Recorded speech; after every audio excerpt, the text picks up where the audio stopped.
I'm Luther Kruger, Big Blue Sun Museum of Solar Cooking. I'm here with Marc Anduss, Arlington, Texas. Whew, got a lot of sun. 97 degrees. 97, and is that in the shade too? That's I mean, oh man. So I'm glad to be in the shade now because I turned purple. Anyway, yeah, we're here in his shop, kind of on the side corner of his property to talk about solar cooking. What he's got going, collecting some, doing some focusing work, some tracking, the solar tracker. A couple or two, three of them you got going here, huh? 2 of them. Yeah, and a collection that is growing. So we'll just start off with the usual. How did you get into solar cooking? Solar energy in any way, shape, or form, actually. How'd you get into it? I was in my old house. I came across a magazine. It was probably Mother Earth. Sure. I don't remember. And there was an article about a solar cooker. And in fact, it was the Cook It. And I became fascinated. That was the first time I'd ever thought about using solar for cooking. You know, you always use solar for the magnifying glasses to burn wood when you're a kid and stuff like that. But I hadn't thought of cooking, so I actually, rather than buy one, I made one. And it worked very well. Now that was back when everybody was still recommending plastic bags rather than the glass for the heat traps. So I cooked bread in it, I cooked cakes, I cooked chicken, and it all turned out great. So, but at that same time, I had the inkling that I kind of didn't want to go out every 15 minutes and turn the cooker. So I looked for trackers online. Nobody makes them. So fast forward a few years to my kids were in Montessori school, and I made a little box cooker for the teacher. You should make sun tea for the kids. Cool. Made from scratch. Then we got to Cub Scouts, and the kids made hot dogs with the little Pringles cans that you cut up to make a little Sure. solar cooker, and they loved it, and they loved it. But that was sporadic because after the Cook It I made, I kind of got too busy with work, and I basically kind of stopped doing any serious thinking about it. Well, after all this, the Montessori and the Cub Scouts, we moved. I retired, and I got onto Facebook, and somehow I came across solar cooking. And then I came across the Solar Cookers World Network and Solar Cooking and Solar Sun Oven Cooking and Solar Cooking UK, all those great websites. And then I got the bug again. I said, oh my gosh, I've got to do something. I've got to do something. So I quickly did all the research I could to find cookers. And unfortunately, what I realized is although there were many cookers on the market, there were many that have gone out of business. So anyway, I decided that what I was going to do, I wasn't at that time really interested in making things anymore. I was interested in buying mature products that had already worked themselves out. And so I did my research, and one of the first cookers I bought was the Ugly because it was hybrid. Sure. But what I said was, and that's the reason I bought it first, or one of the first, is because so many products have gone out of market. Didn't you say that like 31 cookers have already gone off the market? Oh, at least from my list of the 80, I mean, there are cookers that were made in the 70s for like 6 months. They're done. Yeah. But some last a few years, and yeah. But what I wanted to do was make sure that I picked ones that I thought I really liked to cook with, that would work well, and get them before they were out of business. Yes. Okay. Yes. So that's why I have collected a few, not as many as you, but I've collected a few, maybe 8, 10 if you count these Sure. these little ones here. But I've enjoyed cooking with all of them, But the reason I've collected so many is because I wanted what I thought were the better types out there of a variety that would work well, and I could toy around with them. I could experiment with them, like I put out on Facebook. It was fun. It's a labor of love, much like what you're doing here, but it's worth it in the end. It's a lot of fun. Virtually everybody I've talked to doesn't know anything about solar cookers. I talked to people at work. My family didn't know before, and they would say, what is that? And I'd have to explain it to them. Some of them kind of, the easiest way to get somebody to understand it is to start with a crock pot. They understand a crock pot, low and slow. And so I start by saying, well, low and slow. You put food in the solar cooker and you leave it there for a couple of hours or whatever, and it cooks fine. And that, they understand. And they not that they fully embrace it, not that they're asking me to give them a solar cooker, but they appreciate the concept.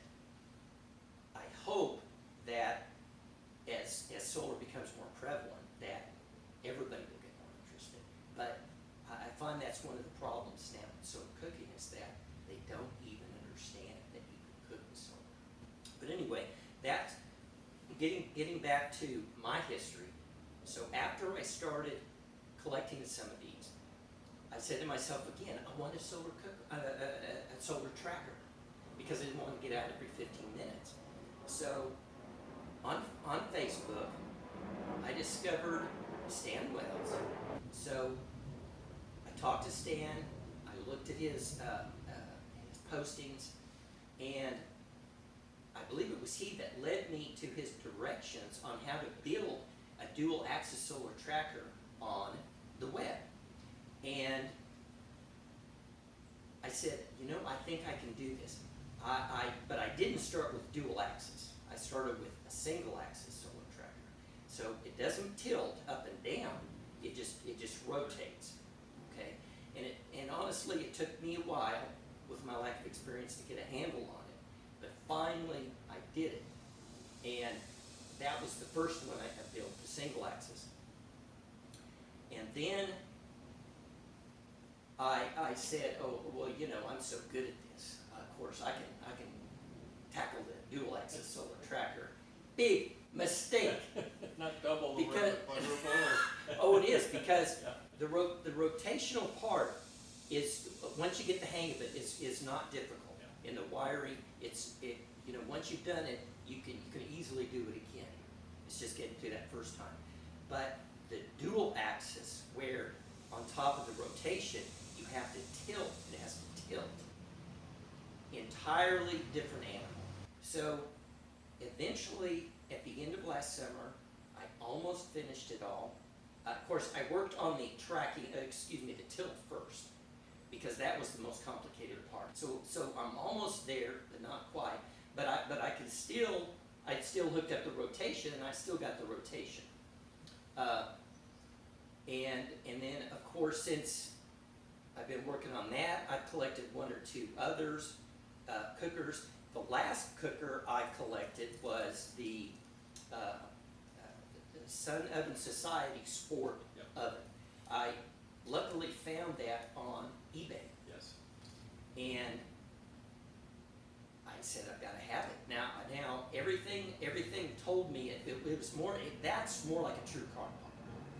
The first cooker that I may have gotten was the Cook It. It might have been the Cook It or the Hot Pot. But if it wasn't that, it was this, the ugly. I love this, and the reason I got it was because I told you I wanted to make sure that I got something I thought I would really love before I wouldn't be able to get it anymore. Okay? So this, when I heard about the hybrid technology, I said, oh my gosh, this is unique. I haven't seen it anywhere, and since haven't seen it anywhere. And I said, I've got to get this. It was between the Sun Focus, which is the plastic, I don't want to say plastic version, but the plastic version, and this, which is basically the cardboard version that he has, that he's painted with like a rubberized paint to keep it, you know, water resistant, if not waterproof. But other than that, it's the exact same cooker. The things that are great about this is it's double pane, so you will not have the condensation problem like you do on the American Sun oven. I see that complaint all the time in the Facebook group. But because of the double pane aspect, it's not going to do that. It's still got this huge reflector in the back, which also doubles as the cover. The surface area is as big as I've seen in a box oven. It's bigger than any one I have. And then of course they have these two reflectors that also help. There's no reflector on the front. But I just love the way he designed this thing. Certainly got a lot of insulation in it. In fact, I'll tell you a true story. One of the things I've really enjoyed the most about solar cooking is interacting with all the people. I've conversed with you online.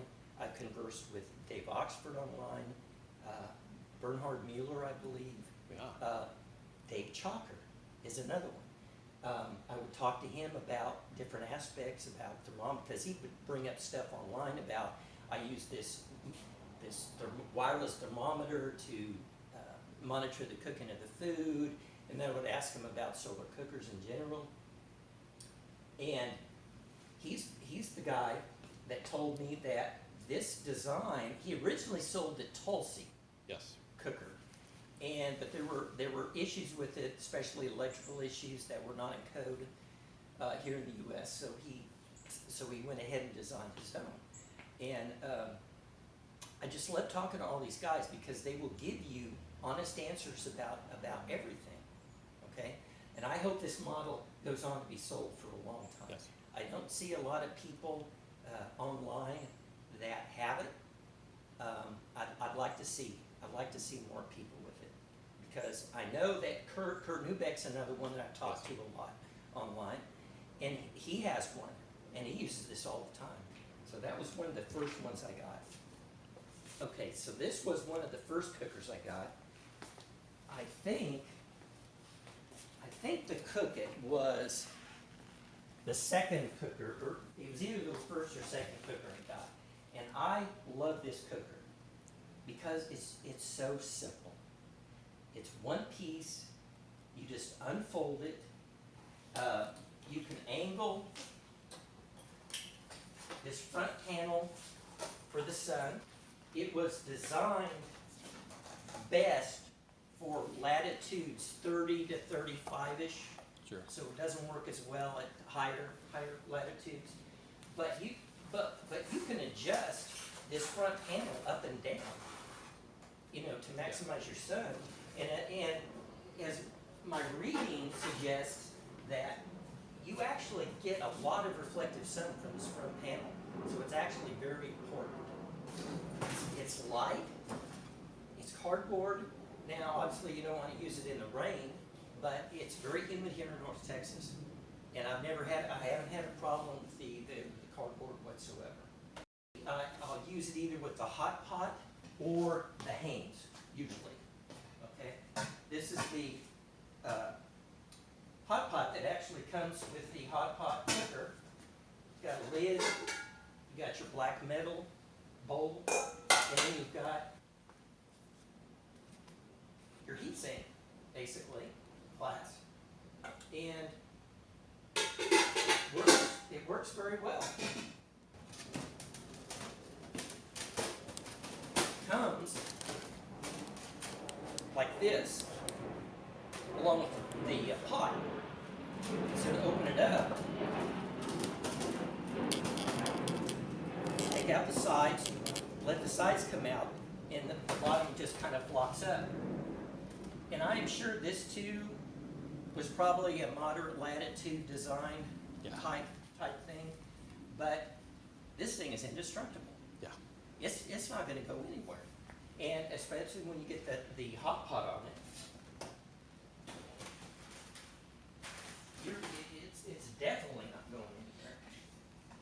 This, there was a video about, there was a comparison, I think it was the GoSun fellow, who did a comparison with several different Yes. models. He had a smaller version of his, a little larger version of his. He had a panel cooker, was probably the cook it, and then one he called the advanced panel design. And that was this one. This was the hot pot. Once you take a look at it, you have to tell yourself, you'll have this for generations. This you can pass down, okay? And speaking of passing down, I'll show you actually the last one I got, the SOS Sport, the Solar Oven Society. This isn't the Solar Board Sport. This was the original. And I know that because it had never been opened. Yeah. People selling it online, I guess their father had it or someone gave it to him, and he never opened it. So it had the white covering, protective covering, which was almost impossible to get rid of. It took me many sessions to get rid of it because it adhered to the plastic. Yep. The pots were in their paper wrappers. All of the books, the little booklets that came with it, the recipes and how to use it, and the do's and the don'ts, all of that stuff was in there. Got it inside the house right now. And so the thing about this that I like probably more than anything, well, two. One is that you can keep it in this configuration during the summer, and when it's in the winter, you can flip it upside down. Now, you can't do that with a lot of other cookers. The other thing is, this lid has an inch of insulation. And this probably is responsible for most of its cooking power, because that air gap does a lot to keep the heat in. Now, the one thing I'm pretty sure this isn't polycarbonate, but I don't know about the inner sheet. Do you? It's a 3M product that's especially heat resistant. That's why it's able to stick to that even under high heat. And the other reason it does retain the heat really well is it's a closed cell foam insulation in the box, which I don't know, it's probably 50-50. One contributes so much and the other contributes the rest. I'm looking forward to using this. This is, now, one of the next ones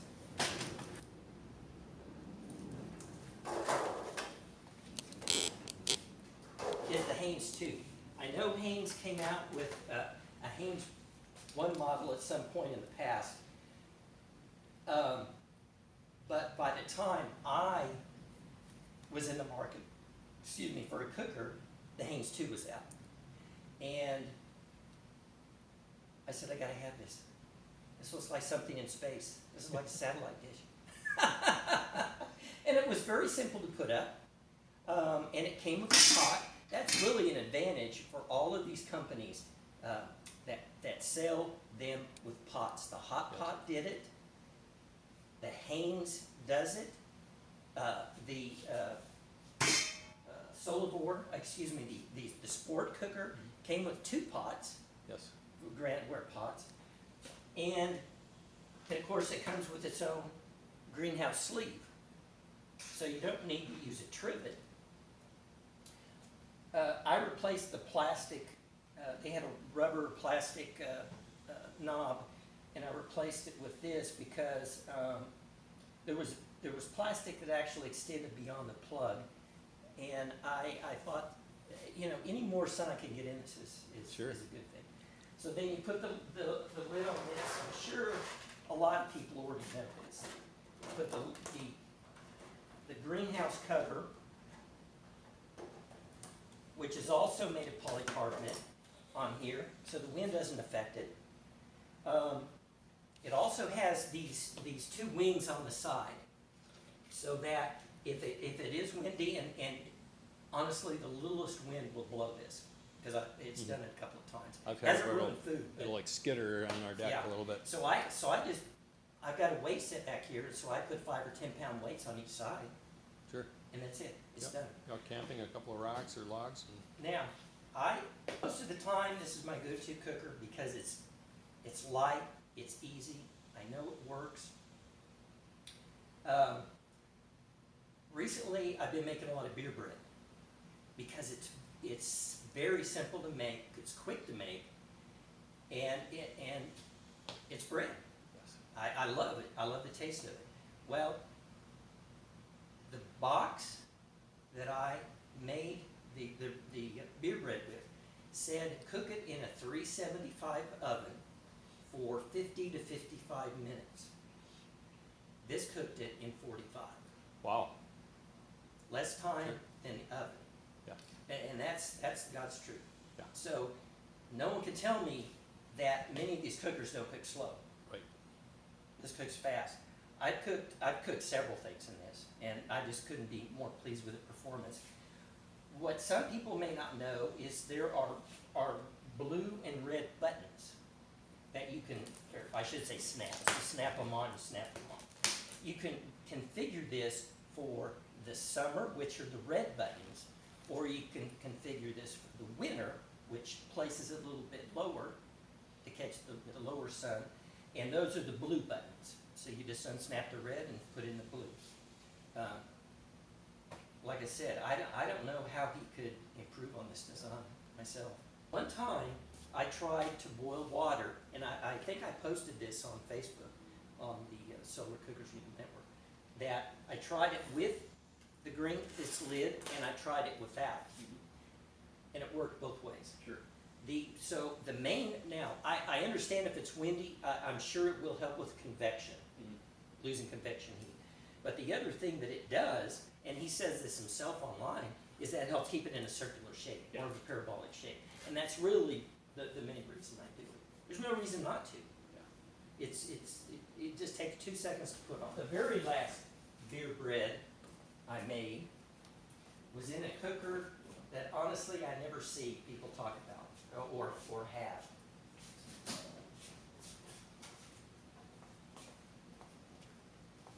So this is good advertising. This is the Sundome cooker. Tom Hallquist designed this. And it's really, it looks like a box cooker, but it's not. The inside is made with polycarbonate. This is your greenhouse, basically. And inside of it, you put the ubiquitous 3-pound granite ware round roaster. Okay, so what you do is you of course you rotate it basically to where the sun is, but you can also make it go up and down. You can tilt it up and down just like the sun oven. And the way you do this is by virtue of holes in the back reflector and this strip with multiple holes in it, okay? So depending on the setting, or the sun angle I should say, you can tilt it down in the winter or you can tilt it up in the summer. Tilting it here is about 55 degrees. Here is about 26. The sun oven is at about 13 degrees. And this is about 17 degrees. What I learned with the first solar tracker is, if I didn't want to worry about the tilt, what I did was I just went online.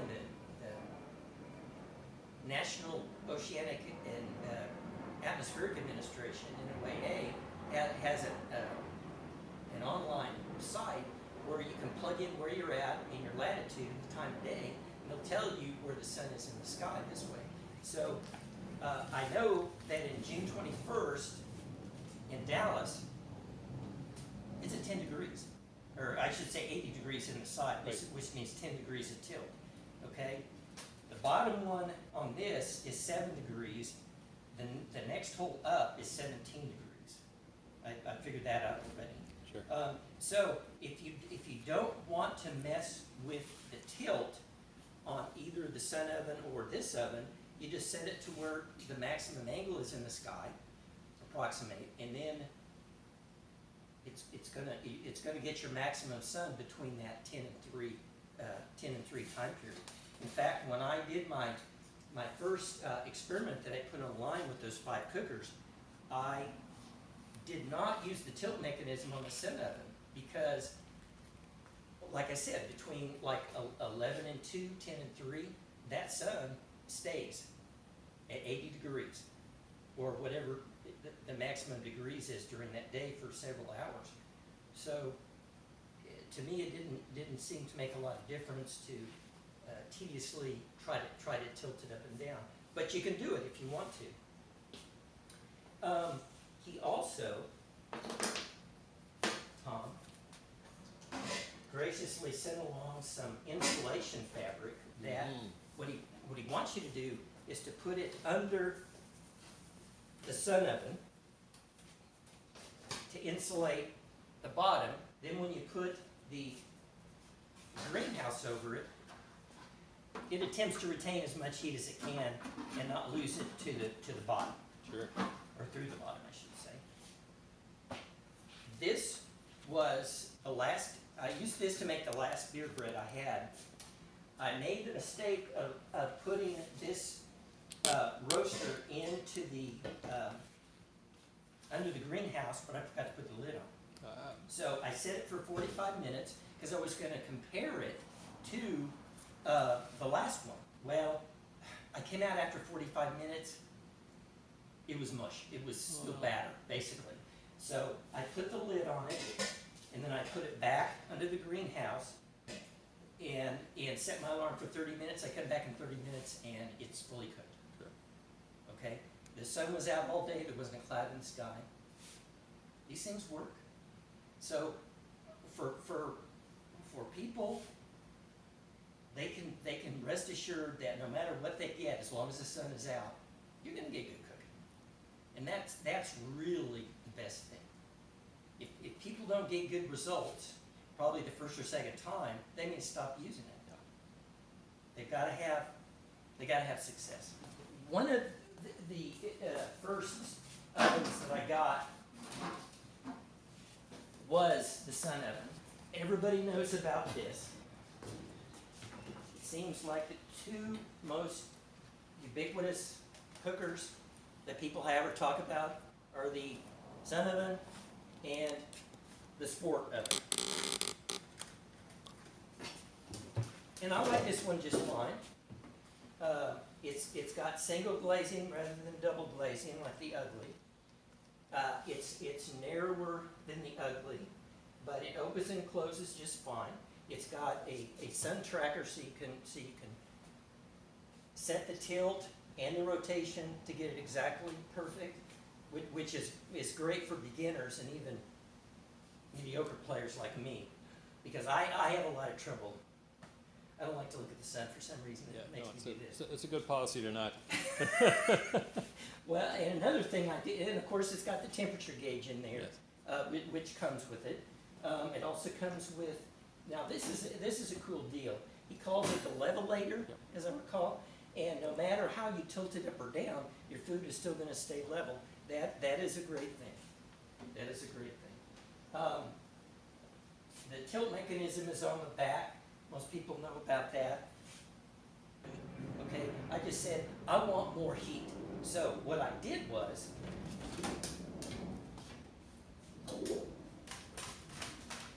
I used, these are called vacuum panels, vacuum insulation panels. You can buy them on eBay, and they have insulation. This is an of whatever insulation's in there, okay, sealed with aluminum, and then it's vacuumed. All the air is vacuumed out of it, so it's in a vacuum, and it raises the insulation value from, I don't know, might have been 3 or 4 to like 50 or 60. And it's only an inch. So what I did was, is I tilted this thing over and I made a wooden shell, and then I stuck that vacuum panel in there and then covered it with plywood. Okay? So I know that I've got a ton of insulation on the bottom. It's not going anywhere. It's only going to go out through the top or the sides. Now, I had my data in the house, but when it was hot outside and I had the sun oven out here, this gets pretty hot. So I know it's losing some insulation, okay? And the same with the bottom. But now, of course, when I shoot it, I still get heat here, but I get no heat here. If it's 85 outside, it's 85 right here. So every little bit helps, okay? The next thing that I may do to fix the problem of heat is to take some more insulation and cut it to the appropriate size, and I don't want to say glue it, but stick it to the side so I can take it off if I want to. I'm definitely afraid I'm going to do something wrong and never be able to fix it. So cut it in the shape. This is Foamular. It's exterior, so it's not going to get in the food and off gas. It's an inch thick, and as I recall, the insulation value is 4 or 6. So it's not bad. And any bit you could add to the sides or the back is going to help. The last thing that I would like to tackle, but I haven't yet, is to actually double glaze this glass, an air gap, to not only increase the heat retention, but also reduce the condensation. Because I have the same problem every other person online does. They complain of condensation after a certain amount of time. And I think it was Bernhard Mueller that said it is a bad idea to keep opening it, cleaning it, and closing it, because you lose all your heat. Then it takes that much longer to reheat. Then it's going to condense again. Then you're going to, it's a vicious cycle that you don't want to get into. Now I did try making a double glaze. I have not necessarily for this sun oven, but what I did was I took 2 polycarbonate sheets, and I used probably a 1/4 inch of wood on the sides and just glued them. Now the problem is it may not be able to contract and expand because I'm using glue instead of like a silicone. But I wanted to do a quick and dirty. And this would be an example of what would happen if you double glazed this lid. It should work fine. In fact, I have gone so far as to buy another glass lid from Sun Oven, and then it would be a simple matter to take these off and silicone around the edge. In some book I've read, so I didn't invent this, you take a little piece of wood and you put them in the corners of how large you want your gap, and then put your top layer on and then silicone in between until you get to where you need to be. Okay? And I'm virtually guaranteed that'll fix the condensation problem. But fortunately, it seems like most people have the condensation problem like I do toward the end of cooking. So it doesn't go all the way through. Anyway, it still is an issue. I do love these folding reflectors. I wish that Sun Oven would consider adding side reflectors, corner reflectors, I should say. Which leads me to this. I saw this online on an educational site. It's called the Sunspot. And it costs a little bit of nothing. But when I saw the reflectors, I said, I gotta have this. Because it not only demonstrates the 4 side reflectors, but also 4 corner reflectors.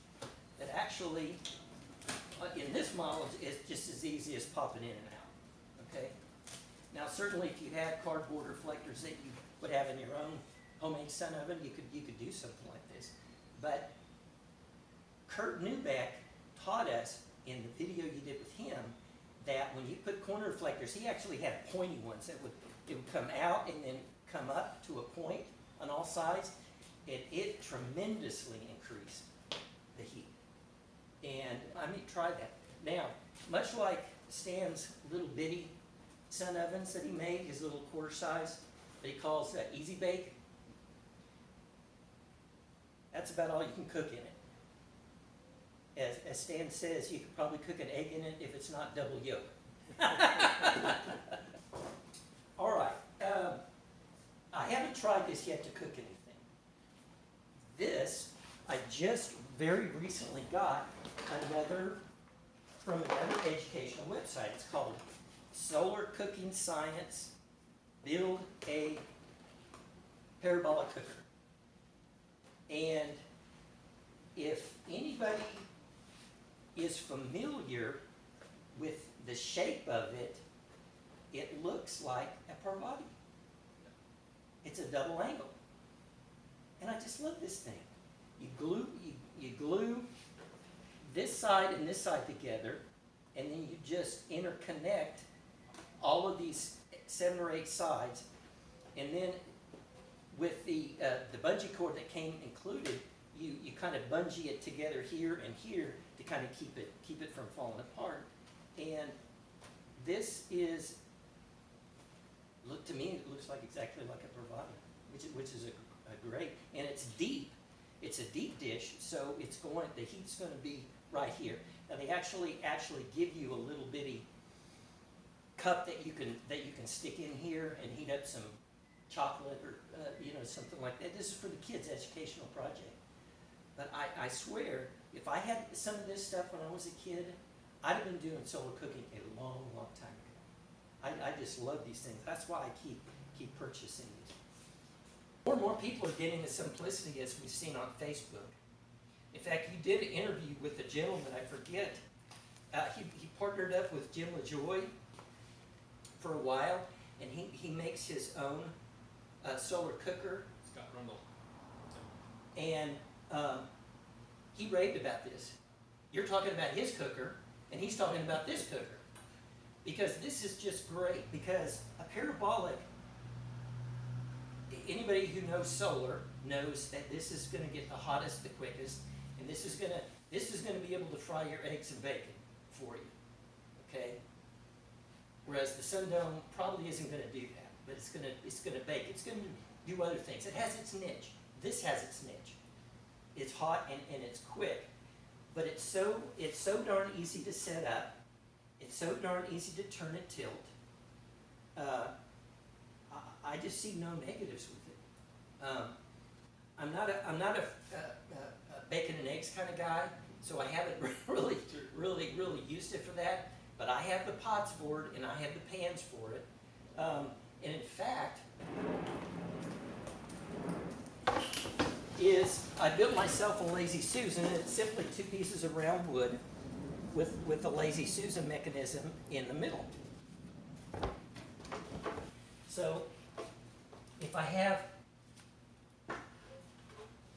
the Lazy Susan underneath the Simplicity, you can just turn it like this. You don't have to lift it up and physically turn it, because as you can see from the bottom of the Simplicity, it's just a rectangular square. So when you put it on the Lazy Susan, what you get is effortless turning. Then all you have to do is worry about tilting it up and down, which I think is a great thing. Anyway, I love this. This is one of the cookers, the Simplicity, that I said I don't want to miss out on getting. It's not an SK14. It's not a huge parabolic, but it's basically 33 inches. It's a yard in diameter, so it collects good sun.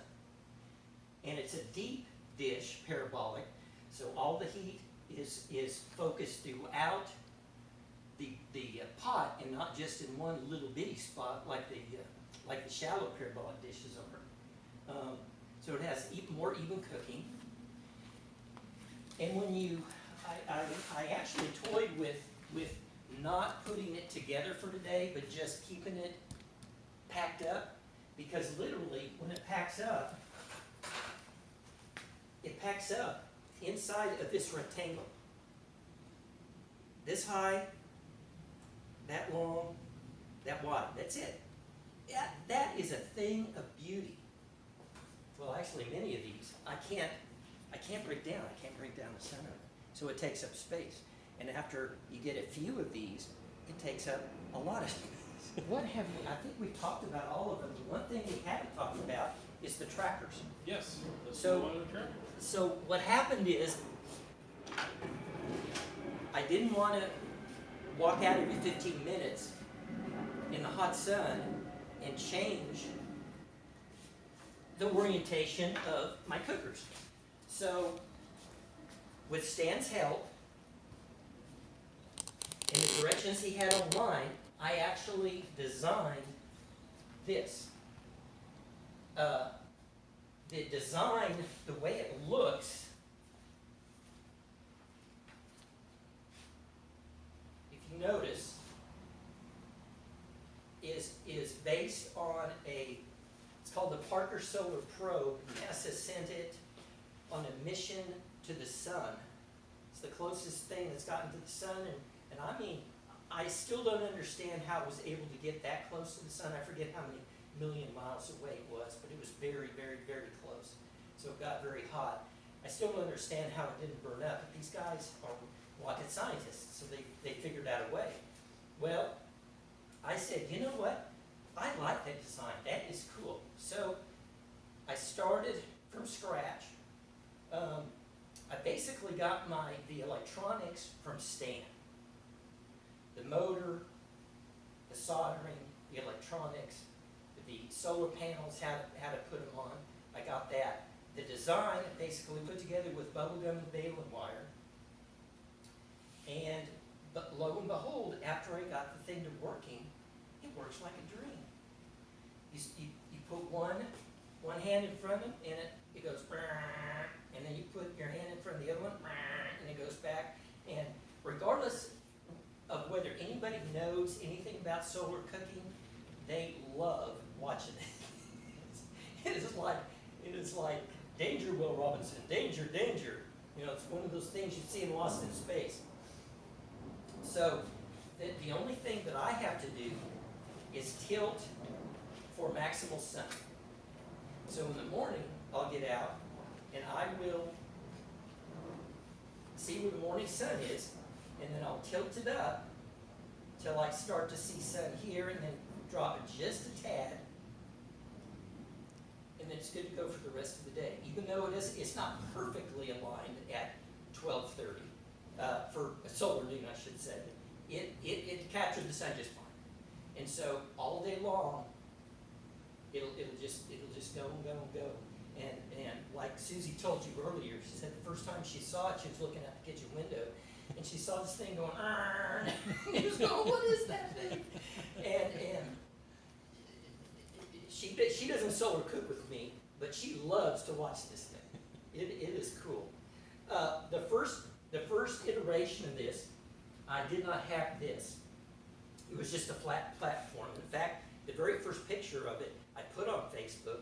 I had the Haynes 2 on it, and yellow cake cooking in a clear glass Pyrex dish with a cover, probably a polycarbonate cover. And it cooked fine. It did not take long to cook at all. It did not take hardly any longer than a regular oven to cook. Well, before I decided to do the dual axis solar tracker, I said, well, you know, if I put the sun oven on here, I might want to tilt it up. So what I did is I added a second shelf here, and used it, put a hinge on the front and turned it into a tilting mechanism. And it tilts up to about there. Now, I didn't invent this. I shamelessly stole this from Stan Wells. he wanted to use, maybe it was the son of him, and he said, I didn't want to mess with the tilt mechanism. So I ran out in the garage and whipped up this thing, and before she had the food ready for me to cook, I had this made. And it worked, like I said, it works just fine, except that you have to, every once in a while, you gotta tilt it up and down manually.